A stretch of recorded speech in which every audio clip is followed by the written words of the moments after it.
Fairy bread. Sprinkles on toast, if you will. Legend has it that this is an Australian delicacy invented by a man who basically forgot to pick up an actual cake for his stepson's birthday.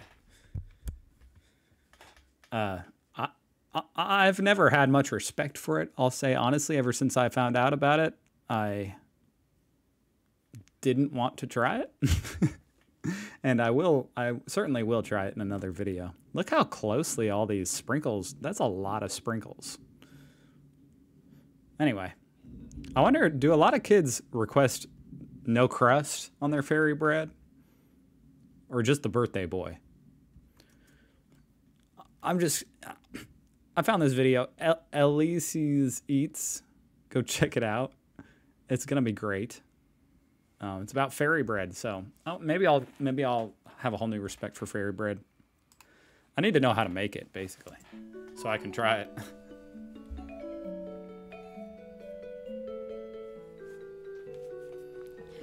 Welcome to another episode of Lisa's Eats.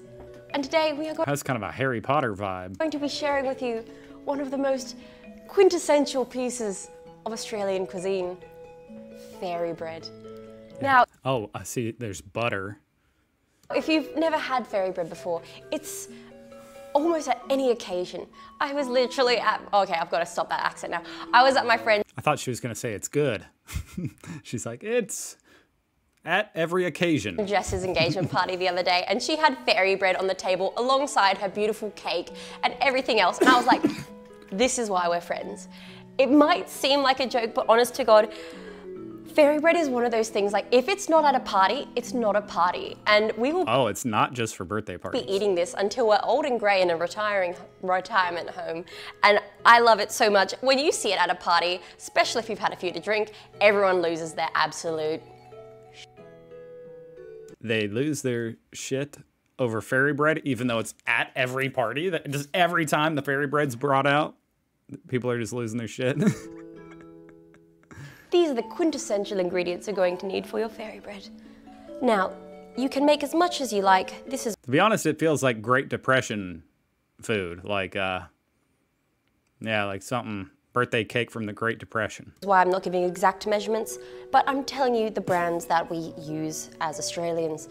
We will be using our white toast sandwich loaf, Tip Top the One, good on your mum, Western Star butter, original spread, because that's always what I've had and that's what we're using. And then hundreds of thousands. Now these are very exotic. You can only find them in the best of IGAs, Coles and Woolies. Beautiful. What are they? I mean, they're sprinkles, but here in America, our sprinkles are, you know, they have this kind of a shape. They're long. These are just little balls. Let's get started. So first, you must select the best of the slices of bread from your loaf Only and the place in front best. of you. Ooh, what if you made a piece of fairy bread from one of the end pieces? Would you get kicked out? Now, as you can see, we're using beautiful white bread here. If you use whole grain, that's considered troll bread. No one likes troll bread. We want fairy.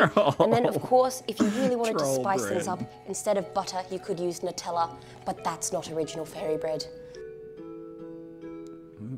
Nutella. Now, ensure that your butter is at room temperature or just beautiful for spreading. We're going to take a nice dollop of it and evenly spread across our delicious bread. Now, it's important to use normal butter that is slightly salted because it gives a beautiful contrast between the sweet hundreds and thousands.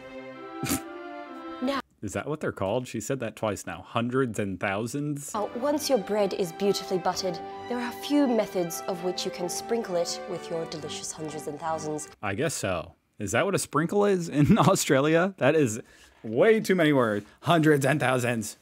It's a sprinkle. The first is the simple sprinkle, where you take a handful or so and just lightly apply. You sprinkle the hundreds and thousands. It's just too long of a The word. second method is the dipping method, in which you take your slice of bread This is how you and you get lightly apply max to the coverage. sprinkles. Apply firm pressure. Maybe. I don't know. We'll see. Oh, yes. Absolutely stunning. That's what it's supposed to look like. And repeat, because these are the only two methods that I know of. Well, you could also pour the ball on it.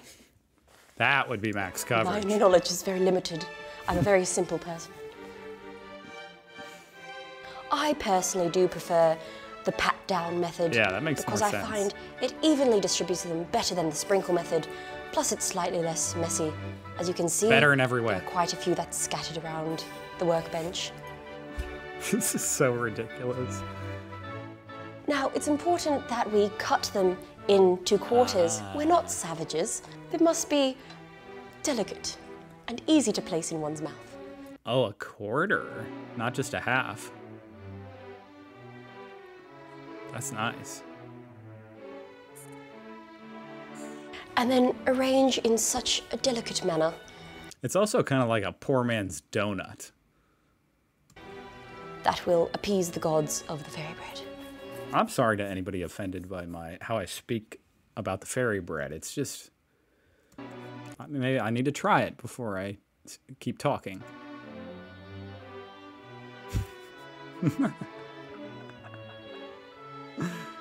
Oh, how is this not caught on over here So in, that's how in you the make my States? delicious fairy bread. I'm going to stop the accent again. I can't. I'm so Amazon person's here. I always get a little self-conscious that they might be able to see me through the window. excited. This is just one of my favorite childhood things. I've had it growing up, I have it now, and I'm sure I'm going to have it well into the future. And just highly recommend to make this because it's a staple in Australian food. And I will. You know what? I'm making it next week. I'm committing to it. I'm making it. culture. I Let's need see. to try it. You must have grown up on fairy bread when you were here as well. Oh, definitely when I was here. If it wasn't, oh yeah, not Oh, she moved away. Traitor! in the UK, but like, Yeah, no, this Yeah. was a foreign concept to me when I arrived at my first party when I moved here when I was Oh, okay. She moved here then. 10 years old, and there was this stuff, and I went, "What is this?" And it's fairy bread. You don't know what it is. What is this? absolutely stunning. Oh, delectable. Bully. I mean, it's simple. I think it means so much more to us because we had it growing up as kids, but I love it. It's got a special place in my heart. I think in any Aussie kid's heart / adult / everything. I need to try it. They're not eating the. Are they not eating the crust? Everything. It's just, It's just great. oh, it's just everything you want. It's just simple. They make it sound amazing. Hey guys. That awkward moment when a t-shirt slogan doesn't end the way you octopus. That's good. Go buy that t-shirt, people. Thank you to Elise's Eats. That was wonderful. Yes, bring it to Canada. I'm gonna bring it here to the States. I'm gonna be serving this at every party. That would be funny to do like a video where I'm serving this. Get the other Americans, input. What do they think? But first, I need to try it. Okay. I hope to see you guys tomorrow. Hopefully, you come back after all that pooping I did on fairy bread. I think it's actually a lot of fun. Okay, I think it looks absolutely just wow. I hope to see you. Blah, blah, blah, blah, blah. I hope to see you tomorrow.